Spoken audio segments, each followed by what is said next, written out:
We're continuing with Rabbi Michalowicz commentary on the episode with Shul HaMelech, as we are in Malachim Perek Tesvav, hovering around Pasuk Daled, discussing the evils of Amalek and why they have to be wiped out totally.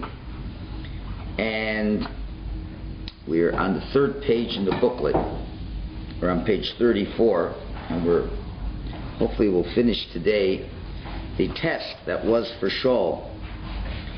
And we said that Shul understood that there was going to be descendants coming out of Agag that would be teaching Torah in Eretz Yisrael, and therefore he felt compelled to, one of the reasons that made him feel compelled that he was supposed to let him live.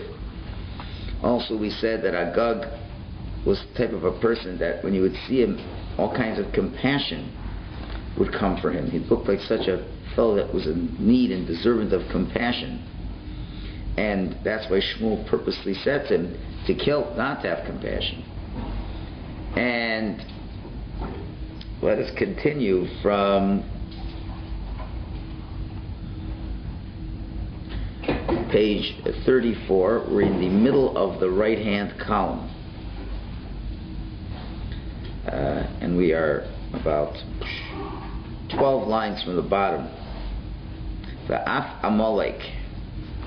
Va'af Amalek shishoresh hara she'en bo shum tzad tov. Even though Amalek is the root of evil, has no good to him, as we explained. Even the nations of the world have a certain good element that's put in the wrong direction, that could be rerouted. But Amalek has no good. Umitzad ratzon zeh, that's Hashem's will. Because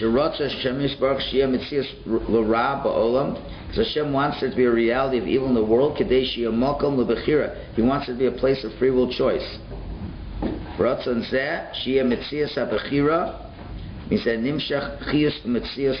that will of Hashem, that there should be a reality of free will choice, that is what draws forth life and reality for Amalek and his descendants. And when their name is totally obliterated, and you have to gather up its life, its existence. That's how it's by defeating the evil. Because that's what Hashem wanted that free will choice to be all about. To choose the good and to defeat the evil. And once we've totally obliterated evil, then the aspect of Bechira that Hashem wanted in this world is finished. There's no need to have Bechira. And that way the evil will be totally destroyed from the world. Because it won't be needed anymore. Because that will be accomplished, which Hashem wants to be accomplished through them. Going up to the second column now. It comes out, Nitzur harahu asma klitas chiyus uma'at nitzosus kadosh yabo hem chiyu shu rotzen Hashem yisrael v'siyu zeh. It's a long run-on sentence here. V'arehu oser rotzen Hashem yisbarach b'motzos hahu shaldeza haya kavon l'natz l'ivchar v'tov v'ligidol blah blah blah. So he's basically saying that that's Hashem's ultimate will, is to destroy all that evil, and there'll be no more evil left in this world. And there'll be so little that it's gone. It's not going to the underlines. And here's the problem. The problem with Shul was, he says, and to the greatness of Shul that he had, but he wasn't able to wipe out that last vestige of the evil. Why? Because he was too much of a tzaddik.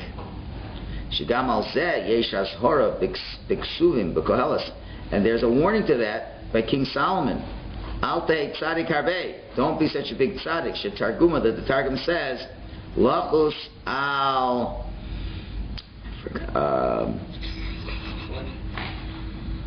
Forgot what that stood for. I don't remember. I can't even see what those letters are. Ches Mem. It's Ches Mem Beis Daled. I forgot what that was. I forgot what this stood for. Okay. There's so many acronyms here. It drives you nuts. Can't remember. Anyway, so he shouldn't have. It'll come to you. Anyway, and it's explained in the Medrash. Bekelish Rabasham says, and Rashi explains. Well, he's referring to Shul. He's referring to Shul, who had mercy where he shouldn't have mercy. Right. And the problem is, the Koheles wasn't written yet in the times of Shul. Okay? And he didn't realize that there could be this Yetzer Hara of being too much of a tzaddik. Okay? That person doesn't have any physical taivus, and such a tzaddik can be so much of a tzaddik, he'll have mercy where he shouldn't have mercy. Only someone who's a complete tzaddik could ever be that way. Right? In other words, it's hard for Shul to figure out that an entire nation should get wiped out, that they have no purpose. See, this was the chiddush of Amalek. The chiddush of Amalek is you have no purpose other than create free will choice. So therefore there's nothing to save. And ultimately just get rid of them. Which itself is difficult to understand. So if we have no free will choice, then how are we human? And Hashem says, forget about it. The tikkun will come, and that's the end of it. Could be Shul was so humble, he figured that no way the tikkun's going to come through me. Anyway, and he's saying, and he had no taivus anymore. All he ever thought about was to do mitzvahs and be a tzaddik. That's all Shul Melech could do. So if that's the case, this is the only way the Yetzer could take Shul Melech down. Then you have to be very discriminating. Sometimes a person figures the mitzvah, it's only an avera. But the Yetzer shows you that bad is good. It's well known. It says that the Yetzer stands on both entrances, sits at both entrances of the heart. Even to the part of the tzaddik that's on the right side. He's pushing him to be a tzaddik. And that's the only Yetzer Hara that could take Shul down, was the Yetzer Hara of being a tzaddik. He's going to be a tzaddik here. Where instead of doing what would be easy to do, destroy Amalek, have mercy on Amalek. Really, you don't think he wanted to destroy Amalek? There was no love lost between the Jews and Amalek. Clearly not. He figures, it must be. I don't really want to save his life, but I think you should, because I see in the future there's going to be something good coming out of this. There's going to be some good spark coming out of Amalek. There's something good comes out of every non-Jewish country in the world. Right? Even Moab. Even Moab would have Rus. Can't wipe out the whole Moab. Torah doesn't allow us to. So. But the bottom line is you can't be more clever than Hashem. If Hashem says wipe them out, wipe them out. But we'll see. We'll see. There's still more to come. And now this is a very important rule by the underlines. He says, V'chol nisyonos tzadikim, all the tests of tzadikim in this world, einu b'dvar avera, it's not in doing an avera, a gross, obvious avera. Devare lo yala leiv tzadik lasoso, rak b'dvar mitzvah. Certainly a tzaddik will never want to do an obvious sin. The only way you can get a tzaddik to stumble is in an area of a mitzvah. That it would appear to me he's doing a mitzvah, as the Medrash says, Gabi Nisoyin Akedah, like the test of the Akedah, the binding of Isaac. The Satan said to Avram Avinu, came as an old man to Avram Avinu, and he says, tomorrow they're going to all call you a murderer. He's showing him, you can't do this, it's murder, the Achil Hashem. How can you kill your son? I was going to call you a murderer. What's going to happen to ethical monotheism? You're finished. I figured, yeah, that's right. On the other hand, wait a minute, how can that be a test? Even though Hashem commanded him to do it, so then what are you talking about? Hashem commanded me to do it. So the Yetzer probably explained to him, Ki adrabah, hanisayin haya, what happened? The test was the opposite. The Yetzer is saying that was the test. Hashem is testing you, and you shouldn't listen to him. Even though Hashem commanded him, V'yada, and he knew, Avram knew, shekesheyavor tzivu Hashem yisborach, and if he doesn't listen to Hashem, ye'anesh, he will be punished. V'yasheyava gam, I know this one, chelech olam haba, he will lose his portion of the world to come, legamri totally. Still he felt Yeshalim Sanam Shagam Kenav Workiyam Yitzchak. He felt it was worth it to save Yitzchak. In other words, to be convinced to do an Aver Lishma. Either I listen to Hashem and I destroy the future of the Jewish people, and there'll be no Jewish people, or I don't listen to Hashem, willing to get punished, willing to lose my Olam Haba. Why? Just so there should be a continuity of the Jewish people. And that would be the highest L'Shem Shemayim mitzvah in the world. That's the Sutton's trying to trick him into it, saying, listen, Hashem is just testing it. Hashem, it's a do or die here. Either way you're going to lose. You have to pick the lesser of two evils. Listen to Hashem, you will live to ripe old age, and you'll go to Olam Haba, and there'll be no Jewish people ever again. Or, you go to hell, and there'll be a Jewish people. And that, for an altruistic Jew, the second option would be much more appealing. Avram didn't care anything for himself. That was the test. For Ummah HaYisrael Sayotz Mena, the Jews will come out from him. Even though Shaydei say Yavides Nafshach Chas V'Shalom say Lama, even though he's going to lose his soul from both worlds, still the Yetzer Hara Hitohu Lomar, but the Yetzer Hara was trying to trick him. Shal Zeh Haya Hanisai. That was the test. To be willing to give up his soul. Up to now he was only willing to give up his life.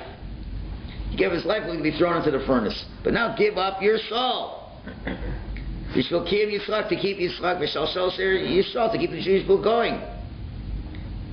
Now by the underlines. This was the main test of Avram. Where the Yetzer Hara shows him the opposite way to look at it. And the sign is the opposite. The test wasn't to kill Yitzchak. The test was to not kill Yitzchak. Do you hear? We think the test is, will he have too much compassion, not kill his son. So what kind of business is it? Avram has done enough. Avram listens to Hashem already. He's listening. It's not a question of not listening to him anymore. Of course he will listen to him. Right? The question is, perhaps now it's to not listen. Why? And that the Ratzon Hashem is to not listen to him. That was the test. Because there's only one or two ways this is going to happen. If he's going to listen to Hashem, Yitzchak's going to die. If Yitzchak dies, Avram knows there's going to be no more Jewish people, because Hashem says your Jewish people are only going to come from Yitzchak. So if he kills them all, then there's no Jewish people. And he's a wonderful Jew. Great Jew with no continuity. Right? And they're like, okay, I won't listen to Hashem, I'll go to hell, and there'll be a Jewish people. And it's worth it. Then I will really show my loyalty to Hashem. Now if you're a person like Avram Avinu, the Yetzer Hara has him in a good place. So what's going to happen? What's going to happen? Ella, Shavikomakom Silla, Shamayagam Tzad Taiva Negeb. Avram knew one thing. He knew there was a little, what do you call, self-serving Taiva here. He had a bias. Why? He knew there was a bias to not sacrifice him because he knew he loved Yitzchak. He knew he did love Yitzchak. So he put that into the equation too. There's the two calculations, but then there's another calculation. I love Yitzchak. And therefore, Valkain Choshed Atzmo Yosef, he suspected himself. Shema Hanegia Lavas Yitzchak, he Hamesiso Umatato Lomar Laratov. It could be the love for Yitzchak. That is what is seducing him to confuse him and to make an error to think that bad is good.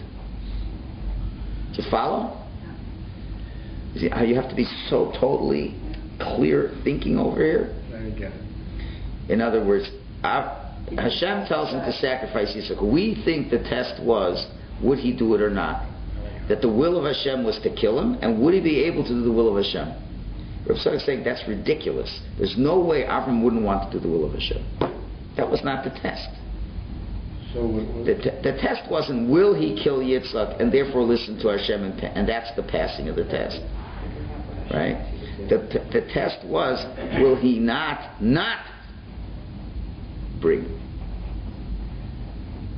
Right? In other words, Avram sees this situation as, this is what Hashem is telling me. Hashem is telling me to sacrifice him, but really, he doesn't want me to sacrifice him. Because he wants me to show, he wants me to even give up my eternity for the preservation of the Jewish people. That's the Yetzer Hara is making him see it that way.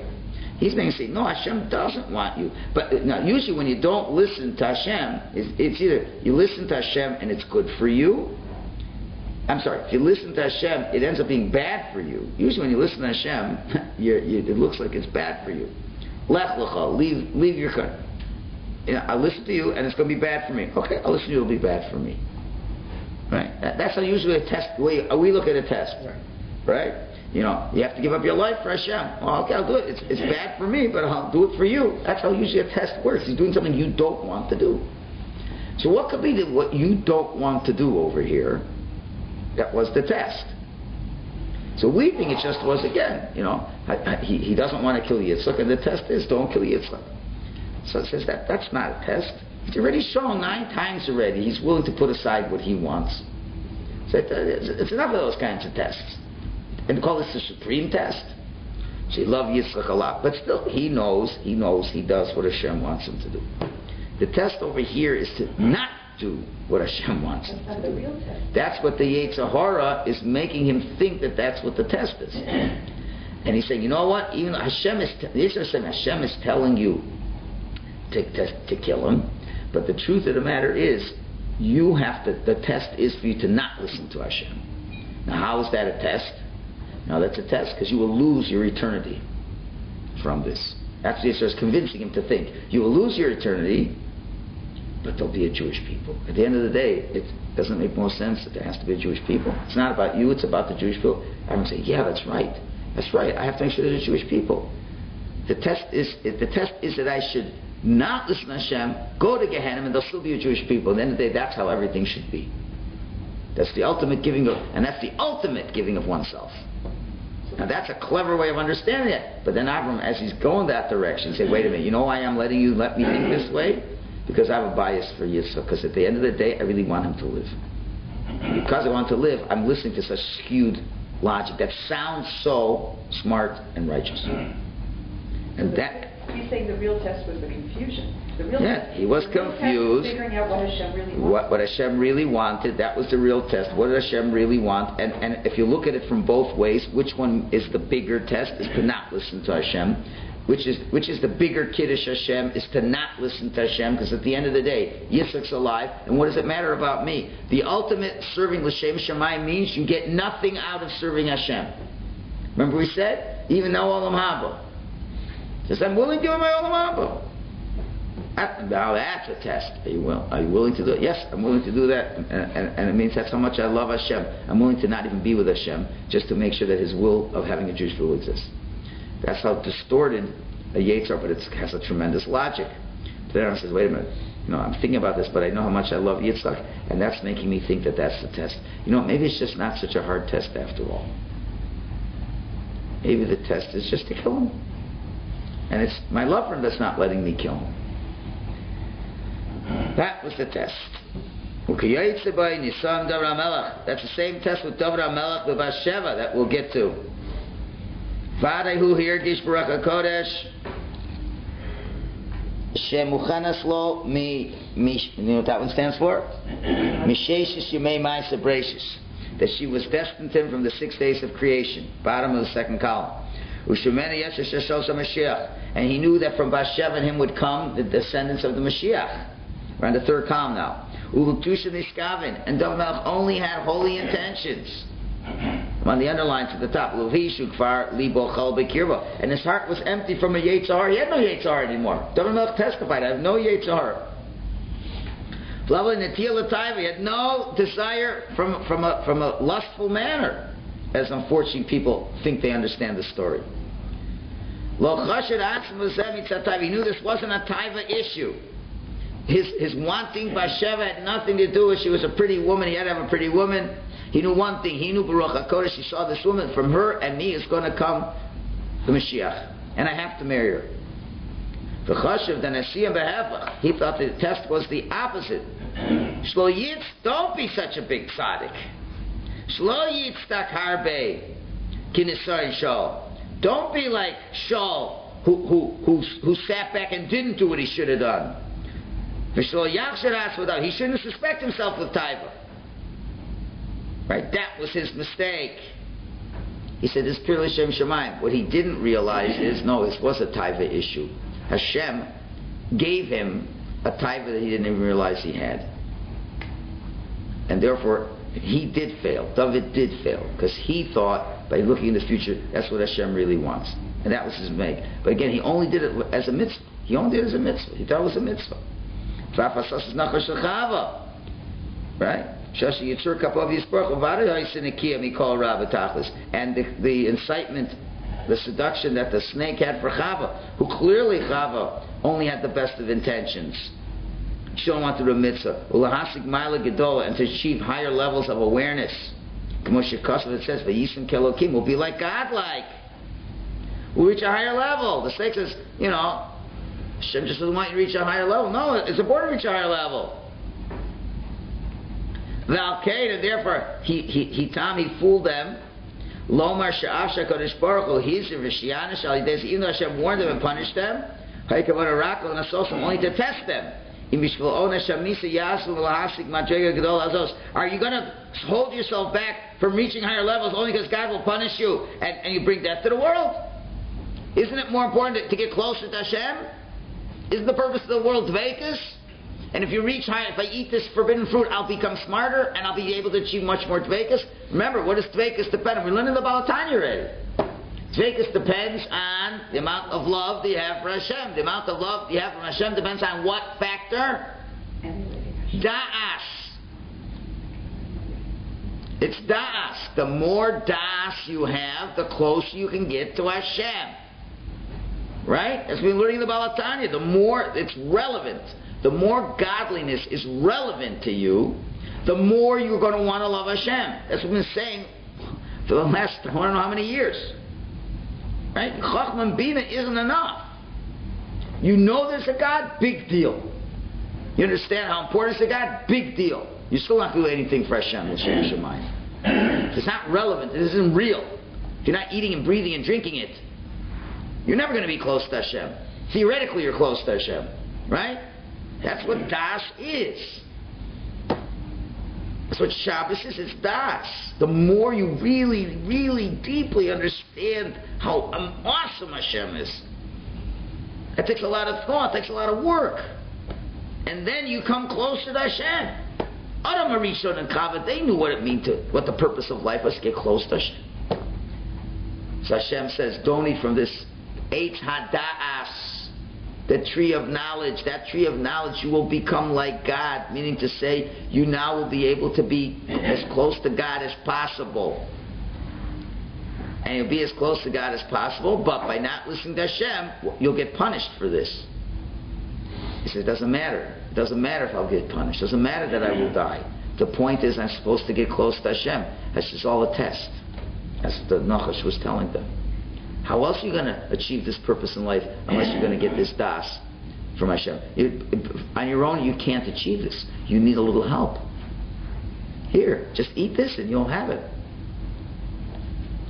The emes was, Hashem was saying, you'll get the das even without eating it. Right? But that was their mistake. It's unbelievable, this Rabbi Tzadok. Right? And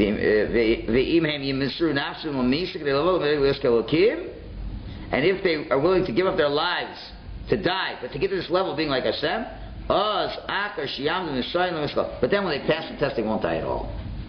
Then Hashem will say, you passed the test. You went for what I wanted, not for what you wanted. What do you think a human being would normally want? To live forever? Let me ask you a question. You have a choice. Shelley, you have a choice. I'm giving you two choices right now. Be honest. Okay? I know it's hard.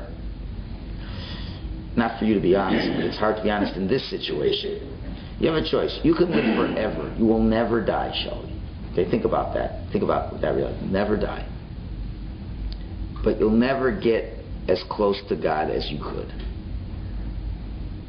But now, if I can make you as close to God as possible, then you mamish be close. all this from Hasidic talk, you'll really feel it. But you will die. Not only you die, but your nice, sweet children are going to die. Amalek, you want your nice, sweet children to die? I mean, isn't the most important thing in life is your children's happiness? You know what death means? Death means cancer.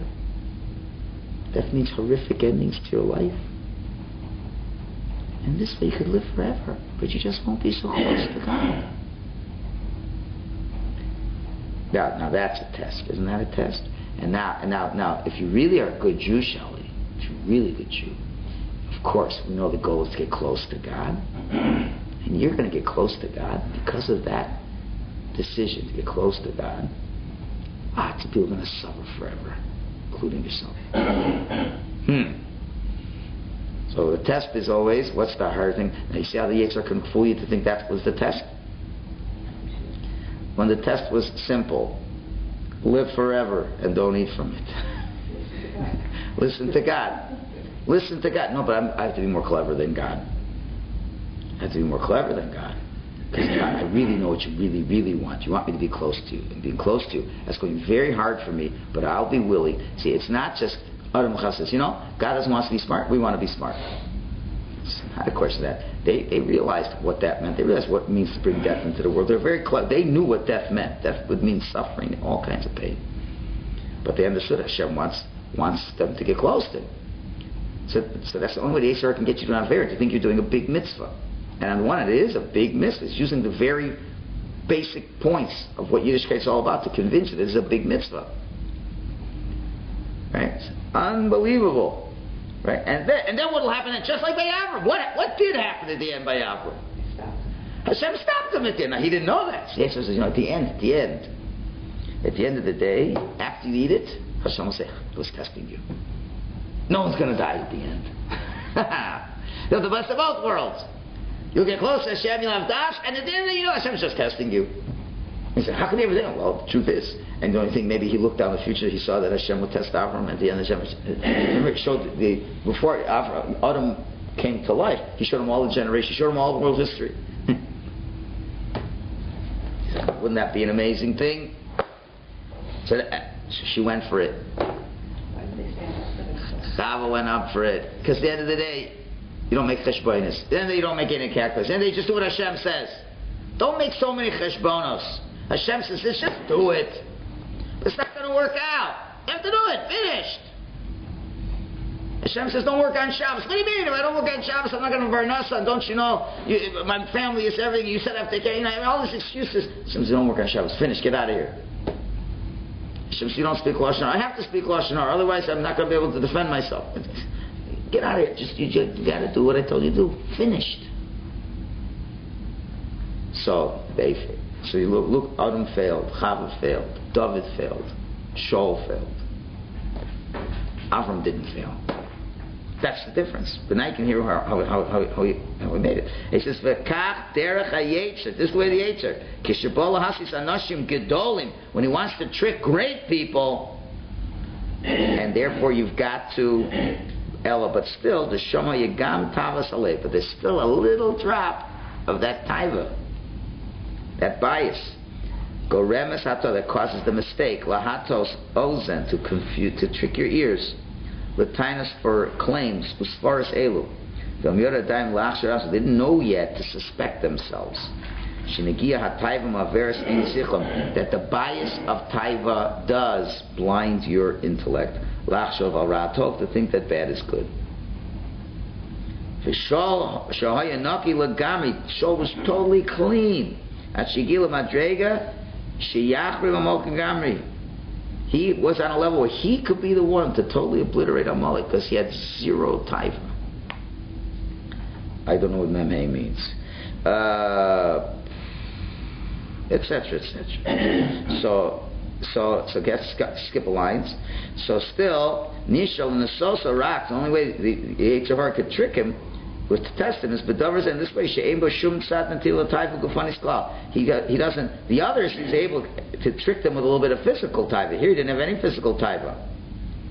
Raka nekia shatoso. So where did he get him from? In other words, others he could get from the taiva. Avram still hadn't wiped out all his taivas. Avram didn't wipe all his taivas. Adam Chava didn't wipe out all their taivas. Still a little bit. By Shul already, he had no taiva. So the Yetzer can't fool him from a taiva perspective, but rather he'll fool him from a tzaddik perspective. She'erosli as tzaddik harbi, he wanted to be a bigger tzaddik, u'schachem beyoser, and to be even more clever. Ech lizor mikol tzadchet, to be careful not to do any sin, etc., etc. Okay. Anyway, we got it. So let's now go to the next column. We can't spend all day on this. It's unbelievable. Now go to the next column, the next set of underlines. Ve'ikar sherish Amalek shu hareishis agoyim, and the main root of Amalek, who is the first of nations, is the first of the evil nations. Eino mesis l'ram afurish, doesn't incite you to do explicit evil. Rak marishu tov, but shows you that's good. So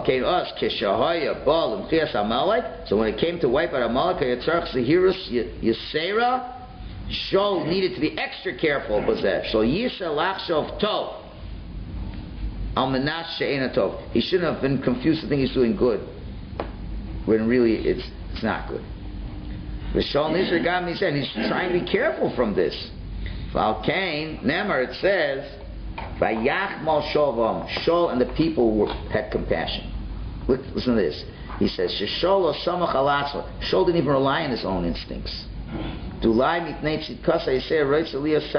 He also suspected, maybe because I'm so righteous, I want to be too righteous. But when he saw that the people themselves had compassion, that was a sign from Hashem that that's the will of Hashem. That he should not listen to the words of the Navi. In other words, can you imagine, Jews normally do not like Amalek. Again, Jews do not like Amalekis. Amaleki is our, can you imagine a lot of Jews, well, it's interesting, but how many Jews really should have mercy on Arabs who blew up your brother, right? So he figured, if the Jews are showing compassion, it must be a sign from Hashem, I should show compassion. Not that he was bending to the pressure of the people. That's not what Tzadok learns it. He learns he was trying to know what's the right thing to do. He wants to be the tzaddik. He's afraid of man being too much of a tzaddik. No, I see the Jews and we're having compassion on them too. Right? You're going against the Navi. That's the last problem. That's hard to understand. We've got every piece of the puzzle worked out, but how are you going against the Navi? It's already kind of hinted to you why. And it's not coincidental why we've been learning the Rambam a couple of weeks ago in Hilchos Shura Torah that tells you the tests that come, and sometimes God tests you and brings you a Navi who's testing you. Even a legitimate Navi.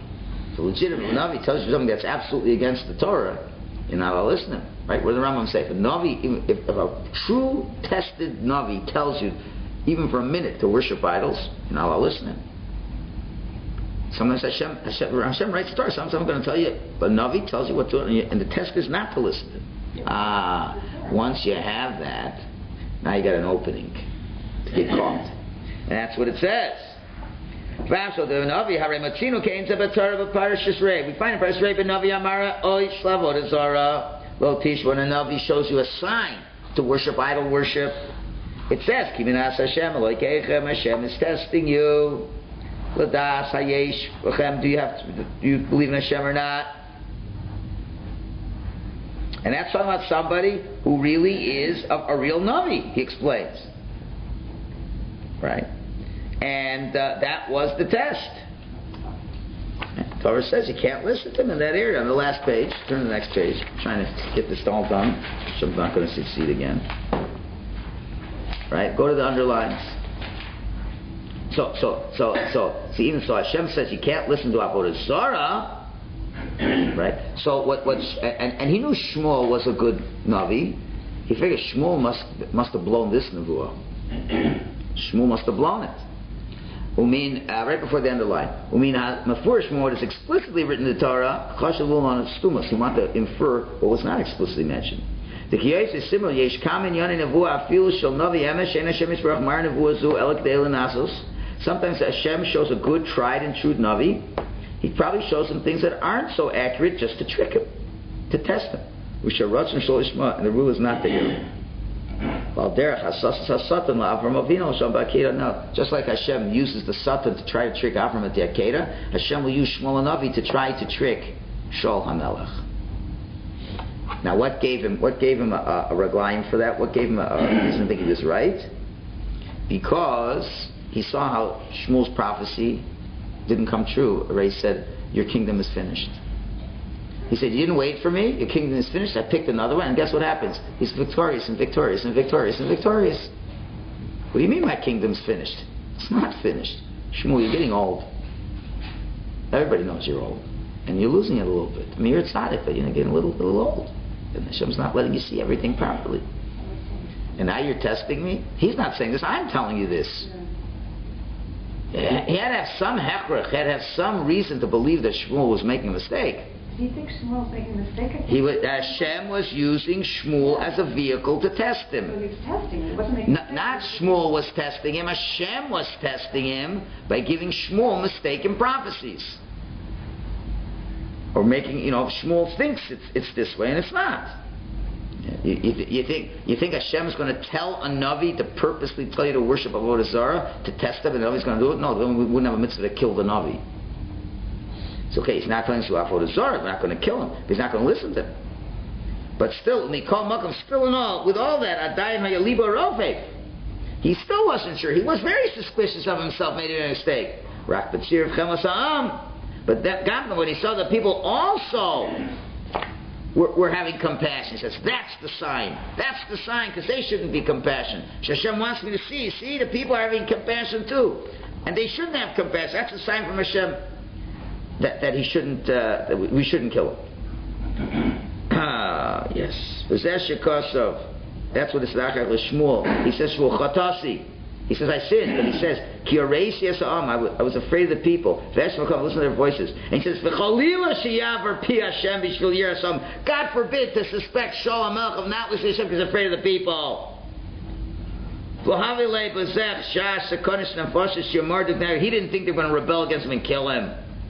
The Argyle said to kill him. V'ilu ha'yakein ha'yamutra said he really would have been allowed. If he really thought they would have killed him, then it wouldn't have been a complaint. That's not true.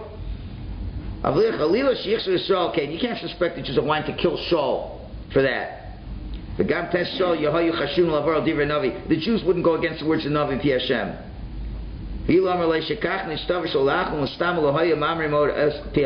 And if he commanded him not to have mercy, no one would have compassion. No one would have argued with him.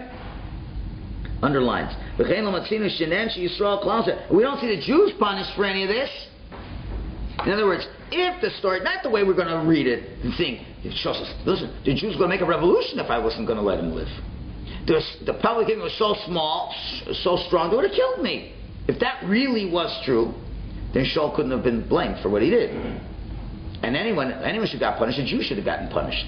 But we see the Jews are not punished at all. Only Shaul is punished. So therefore, that's not the story. And Shaul, we couldn't believe, is a guy who wouldn't stand up against the Jews because they were going to kill him either. So then what's going on? Once he saw that the Jews were showing compassion, Yari, he was afraid, maybe that's the will of Hashem. Hashem aroused mercy in their hearts. To leave him alive so that holy spark that will be left, because there's a great tzaddik that still has to be born. You have to take a lot of things into consideration to get Shaul HaMelech to fall. It's not just a simple, he didn't listen to Hashem. He's got a Navi who's old, aging, and there's a good reason to suspect that he's blowing his prophecy. A. B. He sees in the future there is going to be somebody good coming out of Shaul. He knows there is a type of avodas Hashem that's called ischapyu. You take the bad and you make the bad good. He knows from what he's known that every evil nation has something good out of them. And if Amalek has no good in them, what's their purpose? He didn't know that the purpose was that they have no purpose.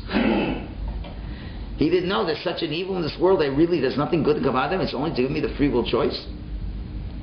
Right? These are a lot of facts. And now the Jews uncharacteristically are having compassion for Amalek.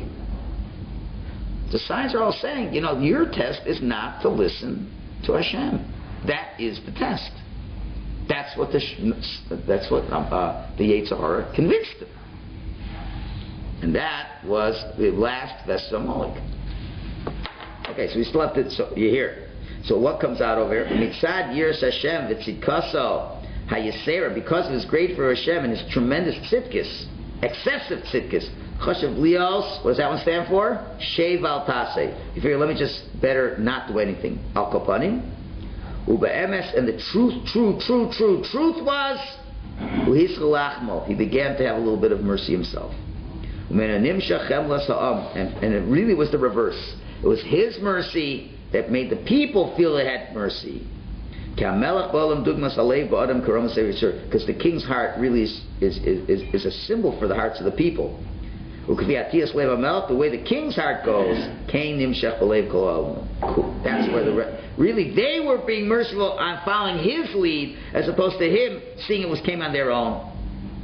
He's going to skip a couple more lines. And if you now listen to this, what if he wouldn't have had the mercy? Would have totally captured that spark. There would no need for anything to come out of Agag. In other words, you know what you saw in the future? You don't have to listen to what you see in the future. If you would have wiped Agag right now, that would have been the end. That would have been the tikkun. We'd need no more. Now that you had mercy, now you left a little bit more of Amalek. And since you left a little bit more of Amalek, it's not complete, Adain. Ratzon Hashem, the will of Hashem wasn't fulfilled. B'bechira and free will choice. Now there will be someone teaching Torah. Well, Hashem really didn't want that child to be born. You saw in the future a child to be born. You know why you saw that? Because you didn't see the one other part. You didn't see the part that you'd make the mistake and let Amalek live. And that's why we would need this kid to be born. If it wouldn't have made this mamish where all these sci-fi movies of, making a choice changes the future and all this stuff. It's mamish, this is what it is. Hashem shows him, if you kill Amalek, this one won't come out. And you know what? And we won't need him. But the fact that I know you won't kill him. I know what you don't know. You won't kill him. And because you won't kill him, now there'll be one more spark of Amalek. And now I'm going to need this guy, Shmuel Bar Shilas, to come. And he will come, only because you didn't finish the job. And we still have another 10 minutes tomorrow. And now you'll understand some other things. And then when it comes this way, it comes in a very ugly way. As we'll see tomorrow. Almost done.